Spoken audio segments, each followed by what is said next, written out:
Pencaksilat adalah salah satu olahraga bela diri yang terhenti karena virus corona. Tetapi kita tidak bisa menghentikan seperti ini. Dan tidak bisa dihindari seperti ini. Menghindari virus corona, kita harus melakukan protokol kesehatan. Yang pertama adalah menggunakan masker jika kita pergi keluar.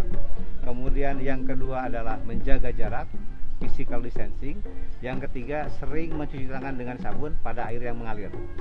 Kemudian untuk menjaga secara utuh Kabupaten Sukabumi, kemudian masyarakatnya secara kompak bersama-sama untuk menghindari virus COVID ini atau melawan virus COVID ini, makanya kita harus melaksanakan protokol kesehatan.